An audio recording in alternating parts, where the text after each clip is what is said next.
Adenocarcinoma नामक फेफड़े की ट्यूमर कभी कभी अधिक आक्रामक छोटे सेल फेफड़े की कैंसर यानी कि SCLC में परिवर्तित होकर प्रारंभिक प्रभावी उपचार का जवाब देता है जो तेजी से फैलता है और उपचार के लिए कुछ विकल्प भी होता है। बेल कॉर्नेल मेडिसिन का शोधकर्ताओं ने एक माउस मॉडल विकसित किया है जो इस समस्याग्रस्त प्रक्रिया को उजागर करता है जिसे हिस्टोलॉजिकल ट्रांसफॉर्मेशन का रूप में माना जाता है। निष्कर्ष इस समझ को आगे बढ़ाता है कि कैसे उत्परिवर्तित जीन कैंसर के विकास की गति दे सकता है और अधिक प्रभावी उपचार के लिए लक्ष्य सुझाता है। शोधकर्ताओं जिनकी परिणाम 8 फरवरी को साइंस में प्रकाशित हुए थे, उन्होंने पाया कि फेफड़े की एडिनोकार्सिनोमा से छोटे सेल फेफड़े के कैंसर यानी कि SCLC में संक्रमण के दौरान उत्परिवर्तित कोशिकाओं एक मध्यवर्ती स्टेम सेल जैसी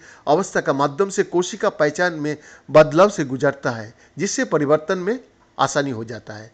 मानव रोगियों में इस प्रक्रिया का अध्ययन करना बहुत कठिन है, इसीलिए वो लोग बोला हमारा उद्देश्य एक माउस मॉडल में फेफड़े के एडिनोकार्सिनोमा के छोटे सेल फेफड़े के कैंसर में परिवर्तित की अंतर्निहित तंत्र का उजागर करना था। अध्ययन के प्रमुख डॉक्टर एरिक गार्डनर एक पोस्ट डॉक्टोरल फेलो ने कहा, लुइस थॉम्स यूनिवर्सिटी में मेडिसिन के प्रोफेसर और बेल कॉर्नेल मेडिसिन में सेंड्रा और एडवर्ड मेयर कैंसर सेंटर के सदस्य डॉक्टर हेरल्ड वर्मस की प्रयोगशाला यहाँ जटिल माउस मॉडल को विकसित करने और उसकी विशेषता बताने में कई साल लग गए, लेकिन शोधकर्ताओं को इस कठिन समस्या को हल करने में मदद मिला है।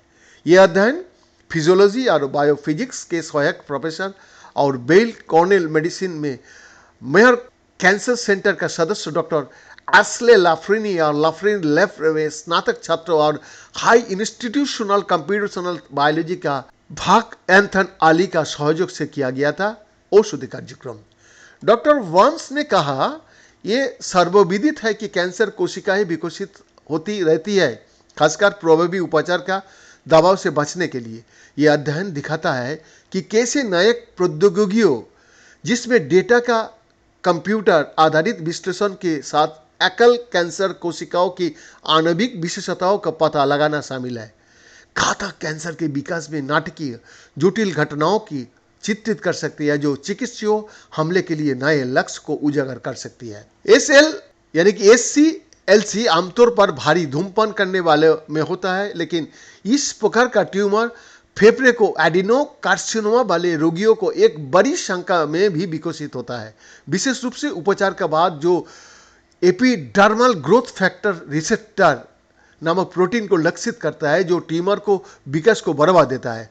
नए SCLC प्रकार के ट्यूमर anti-EGFR थेरेपी की प्रति प्रतिरोधी है क्योंकि उनका विकास एक नए कैंसर घातक और चालक माइसी प्रोटीन का उच्च स्तर में होता है। यहाँ इन कैंसर मार्गों की परस्पर क्रिया को जानने के लिए शोधकर्ताओं ने चूहों की फेफड़े के एडिनोकार्सिनोमा का एक सामान्य रूप विकसित करने के लिए इंजीनियरिंग किया, जिसमें फेफड़े की उपकला कोशिकाएं EGFR जीन की उत्परिवर्तित संस्करण द्वारा संचालित होती है। फिर उन्होंने एडिनोकार्सिनोमा ट्यूमर को SCLC प्रकार के ट्यूमर में बदल दिया जो आमतौर पर न्यूरो एंड्रोकाइन कोशिकाओं से उत्पन्न होते हैं। उन्होंने ट्यूमर दबाने वाली जीन RB1 और TRP53 के नुकसान के साथ साथ SCLC के ज्ञात चालक माइसी का उत्पादन को बढ़ाने सहित कई अन्य परिवर्तनों के उपस्थिति में